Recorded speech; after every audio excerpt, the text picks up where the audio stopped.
വിശദമായ വാർത്തകളിലേക്ക്. Ration card mustering അവതാളത്തിലായതോടെ ration കടകളിൽ വ്യാപക പ്രതിഷേധം. മണിക്കൂറുകൾ കാത്തുനിന്നാണ് ആളുകൾ മടങ്ങിയത്. സെർവർ തകരാറാണ് മസ്റ്ററിംഗ് മുടങ്ങാൻ കാരണമെന്നാണ് അധികൃതരുടെ വിശദീകരണം. വെള്ളിയാഴ്ച ആരംഭിക്കാനിരുന്ന മുൻഗണനാ കാർഡുകളുടെ മസ്റ്ററിംഗ് ആണ് സെർവർ തകരാർ കാരണം മുടങ്ങിയത്.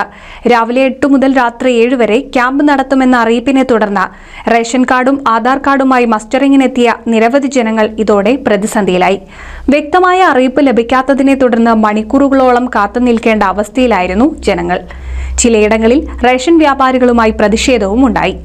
മഞ്ഞ, പിങ്ക് കാർഡുകളിൽ ഉൾപ്പെട്ടിട്ടുള്ള എല്ലാ അംഗങ്ങളും മസ്റ്ററിംഗ് നടത്തണമെന്നായിരുന്നു നിർദ്ദേശം. എന്നാൽ മഞ്ഞ കാർഡുടമകൾക്ക് മാത്രം മസ്റ്ററിംഗ് നടത്താനുള്ള അധികൃതരുടെ നിർദ്ദേശത്തോടും ഗുണഭോക്താക്കൾ പ്രതിഷേധിച്ചു. എന്നാൽ അതും നടപ്പായില്ല. മഞ്ഞ, പിങ്ക് റേഷൻ കാർഡിലെ അംഗങ്ങളുടെ EKYC നടത്താൻ 15 മുതൽ 17 വരെ പ്രത്യേക ക്യാമ്പുകളും സജ്ജമാക്കിയിരുന്നു. റേഷൻ കടകളിലെ EPOS മെഷീനുകളിലൂടെ മാത്രമേ EKYC മസ്റ്ററിംഗ് സാധിക്കൂ എന്നതിനാൽ റേഷൻ വിതരണം നിർത്തിവെച്ചുകൊണ്ടായിരുന്നു മസ്റ്ററിംഗ് ക്യാമ്പുകൾ. NCV news, Thrithala. 1000 വിവാഹങ്ങൾക്ക് ഒരേ ഒരു ബ്യൂട്ടി സിൽക്സ്, എടപ്പാൾ, ചാവക്കാട്, തൃപ്രയാർ, പുത്തനത്താണി, പെരിന്തൽമണ്ണ.